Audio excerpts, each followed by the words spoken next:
So what is up, everybody, and welcome back. I know here is late. I've been procrastinating on getting videos up, and I apologize to you guys for that. I'll try to get more videos up in the future. I'm sure those of you that actually record videos and put them on your channel will know what I'm talking about. You kind of get stonewalled after a while on what direction you want to take with your channel and what kind of content you want to bring to your viewers, as well as what you would like to discuss with them. So I was kind of at that crossroads, but I think I've found what direction I would like to take. So with that said, we'll get things moving.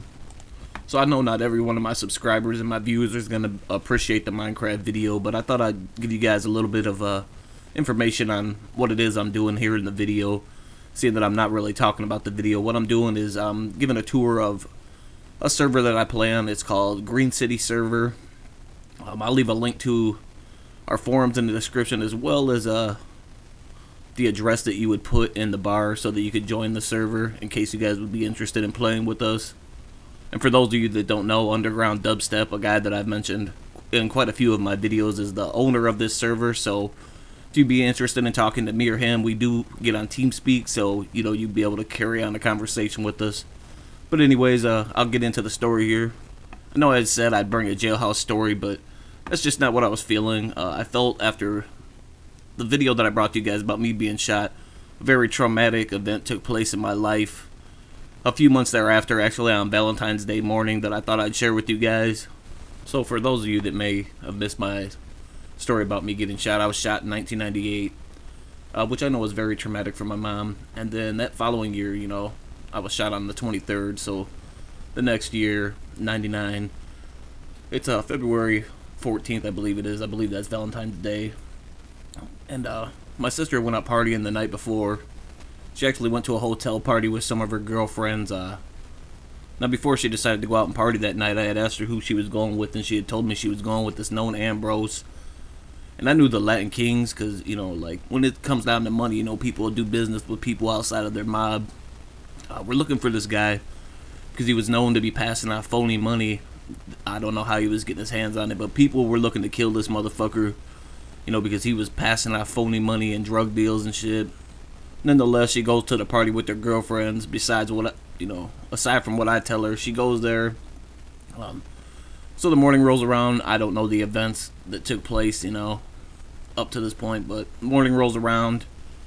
I believe I had been up all night partying myself. The phone rings. It's like about 5 o'clock in the morning. I pick it up. It's the hospital. I know it's the hospital because we had caller ID and my mom worked there, so I know all the numbers. They asked for my mother, and I could tell by the woman's voice that it's an urgent phone call. So I wake my mom up, and of course we had more than one phone in the house, and my mom asked me to hang the phone up, but I didn't listen, so I stayed on the other line listening. And basically what they told my mom is that my sister had been shot in the head, that she needed to get up to the hospital as soon as possible. My mom was asking if my sister was alive or dead. They wouldn't give her any more information other than she needed to urgently get dressed and come to the hospital. So without doubt, my mom gets dressed. I'm still dressed because I'm pretty sure I've been up all night partying. So we get to the hospital. Well, we rush to the hospital. We get there. We only lived like 5 minutes from the hospital back then. So we get to the hospital. They take my mom off to the side and leave me sitting in the waiting room because they want to discuss with her and not get me too upset. So they pretty much tell my mom my sister's been shot in the back of the head. They don't know the status, if she's going to make it or not. They also tell my mom that not only did my sister get shot, but 2 other males were shot alongside another female being shot. And I'm sorry for being so vague too with a female and not giving names. I'm not going to give names because these people are in jail currently for murder charges, which I'll talk to you guys about in a second here. But anyways, back to the story. So they tell my mom basically that 4 people in total have been shot. My mom knows all the hospital staff there. Like I said, she works there. So they allow my mom to go back there and see my sister before she's dressed up and ready to go into emergency surgery. I ask if I can see my sister, and they tell me no. And at this point, I know the situation's critical, and this may be the last chance to ever see my sister again. So I follow my mom like I'm going to stop at the door. And when I get to the door, they pretty much tell me to stop. I pretty much say fuck this, and I don't give a shit if I go to jail at this point. This may be my last opportunity to see my sister, so I kind of put my shoulders down and bulldog my way into the room. So I'm sure you can imagine this was a pretty bloody sight. My sister's head, she had real long hair, looked like a mop when you mop the floor, like how it gets all like, I don't know, thick and curdled up. But imagine that, like her head was like that with blood. I mean, I really can't get it across to you guys in words just how bloody and fucked up the scene was.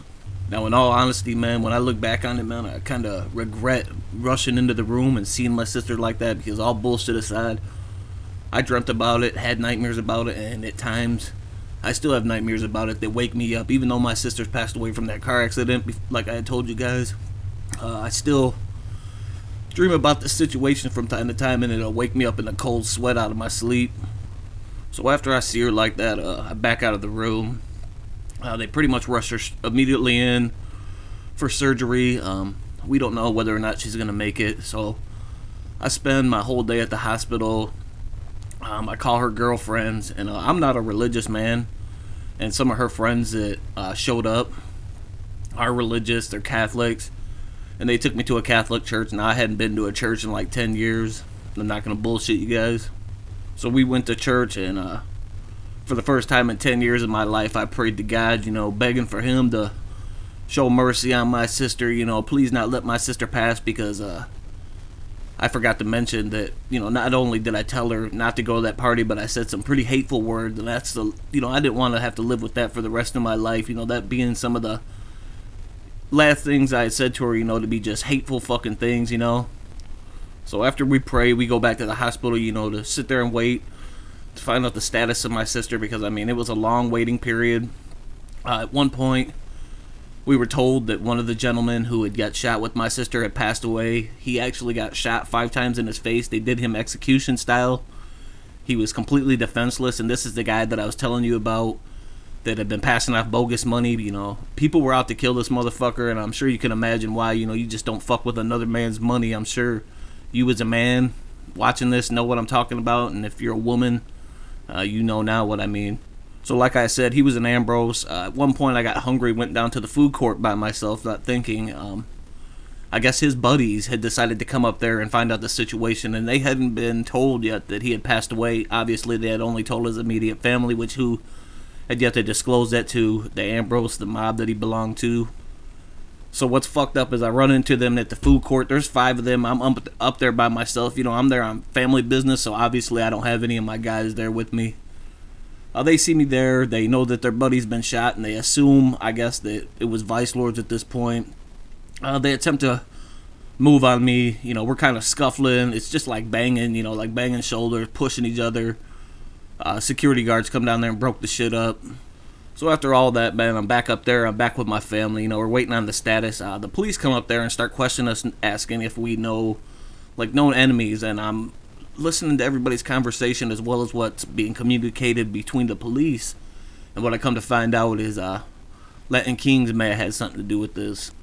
So without thinking, and after hearing that, I immediately start to make threats saying that tonight, man, I'm going to go riding around. And I'm going to start popping at Kings, what I'm saying? I'm going out and I'm killing me some motherfucking Kings tonight. It is what it is, I know people watching this are probably thinking, what the fuck? But, at the time I was really upset, man. And, you just don't fuck with another man's family. It's just that easy, fucking. You get what you got coming, fucking. This is real life, man. This ain't no fucking joke. So the police overhear me saying this. They tell me that if any known Latin Kings are shot this evening, that they will come do a formal investigation on me. In case you're wondering, man, I never followed through with it. I ended up partying with some of my cousins that I hadn't seen in quite a while, who came from out of town to come check on the status of my sister. So after about 24 hours, we stayed overnight at the hospital. We finally get news of my sister. We find out that she is going to live, but that when the bullet pierced her skull, it caused bone fragments to lodge in her brain, which was causing massive hemorrhaging of the brain.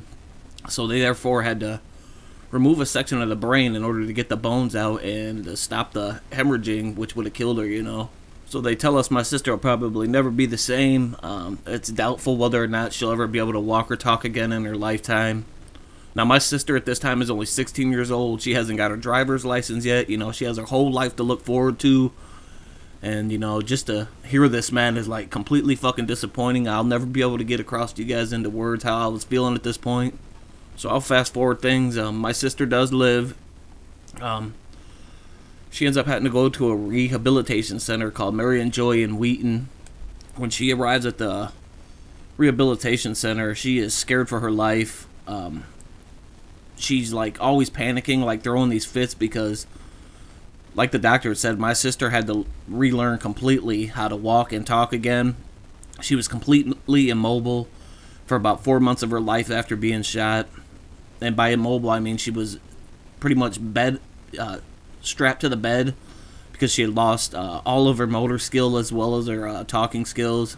After about 4 months into working with my sister, she learned how to pretty much talk again, as well as she was starting to get a little bit mobile. She knew how to use a phone. She could understand basic things. Like when she passed away from the car accident, I don't know if she ever completely regained like all of her full abilities, like, you know, all the things she had learned in school. She had major damage, by the way. She was blind in one eye, partially blind out of the other eye, so she had to wear special glasses that would bring the vision into the part of her eye that she could see out of. I'll share a little funny story that happened while she was there after she regained her ability to talk and shit again. I get a phone call one night at like 3 o'clock in the morning. Well, I was actually asleep. My mom picked it up. It was my sister calling from the hospital. They had a new nurse on staff, and my sister thought these people were out to kill her. And until she passed away, she believed that people had a price on her head. But she calls, and my mom had picked up the phone and woke me up out of a dead sleep and saying that it was my sister and she was not going to hang up the phone until she talked to me. So I get up.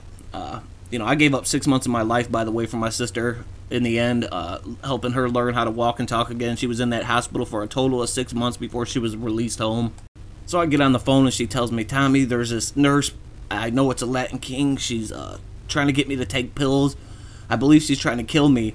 She's begging me to come up at 3 o'clock in the morning, man, and come take care of this nurse, to beat the shit out of the nurse, get the nurse out of her room. I can hear her cussing the nurse out, telling her she won't take these fucking pills. I didn't end up going up there that night. I talked her down and she calmed down, but she refused to take the pills. But like I was saying, man, I gave up 6 months of my life thereafter, trying to help my sister rehabilitate. When she came home the first day, she actually tried to kill herself when she found out that she would probably never be able to drive.